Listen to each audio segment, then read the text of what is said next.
বন্ধুরা, প্রিয়াঙ্কাস কিচেনে আপনাদের সবাইকে স্বাগত। তো এখন শীতকাল, আর শীতকালের ফ্রেশ কড়াইশুঁটি দিয়ে আজকে যে রেসিপিটা আমি তৈরি করছি সেটা দেখুন।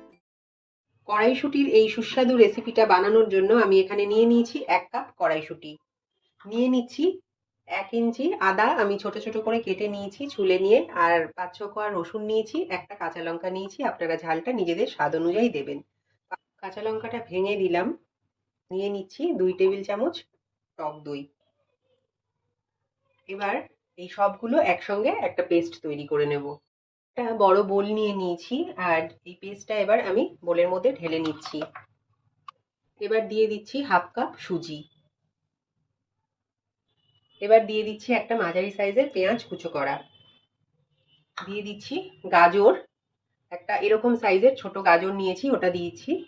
আপনারা চাইলে ছোট ছোট করে একদম মিহি করে বিনস এসব দিতে পারেন, বা বিট, সেটা আপনাদের নিজেদের মর্জি। দিয়ে দিচ্ছি ছোট চামচের 1 চামচ ব্ল্যাক পেপার, ছোট চামচের 1 চামচ দিয়ে দিচ্ছি চাট মশলা, দিয়ে দিচ্ছি স্বাদ অনুযায়ী নুন। এবার ভালো করে মিক্স করে নেব। তো একটু মিক্সড করে নিয়েছি, এবারে দিয়ে দিচ্ছি আমি ধনেপাতা কুচি, 2 টেবিল চামচ মতো ধনেপাতা কুচি দিয়ে দিলাম। আর মিক্সির বাটিটা ধুয়ে একটু জল দিয়ে দিচ্ছি, আর একটু জল দিয়ে দিচ্ছি। দেখুন আমার মিক্স করা হয়ে গেছে। তো এবারে আমি 10 মিনিটের জন্য রেস্টে রাখবো, যাতে সুজিটা ফুলে ওঠে আর জলটাকে অ্যাবজর্ব করে নেয়। 10 মিনিট হয়ে গেছে, ঢাকাটা তুলে নিচ্ছি। দেখুন সুজিটা ফুলে উঠেছে। এবারে আমি 2 টেবিল চামচ জল দিয়ে দিচ্ছি, আর একটু নাড়িয়ে নেব।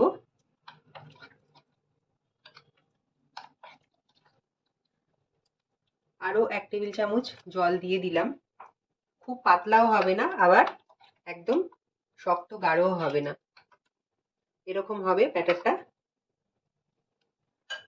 এবারে আমি খাবার সোডা দিয়ে দিচ্ছি 1/2 চামচ, আর অ্যাক্টিভেট করার জন্য একটু জল দিয়ে দিচ্ছি সামান্য। একটু মিক্স করে নেব।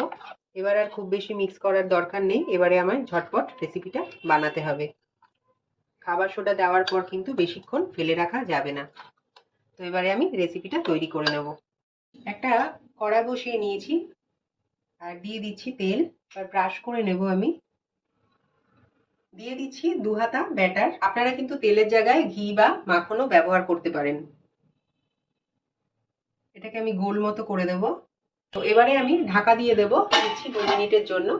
আর আঁচটাকে মানে গ্যাসের ফ্লেমটাকে লো টু মিডিয়ামে রেখে দিয়েছি। আর আবার একটু তেল ব্রাশ করে দেব, উপর থেকে তেল দিয়ে দিচ্ছি। আর এবারে আমি উল্টে দেব। তো উল্টে দিলাম, ওই পিঠটা এবার আমি খোলা অবস্থাতে মিনিট 2 কুক করে নেব। একটু আলতো আলতো করে চেপে দিচ্ছি আমি। তো এরম ভাবে আমি সবগুলো তৈরি করে নেব।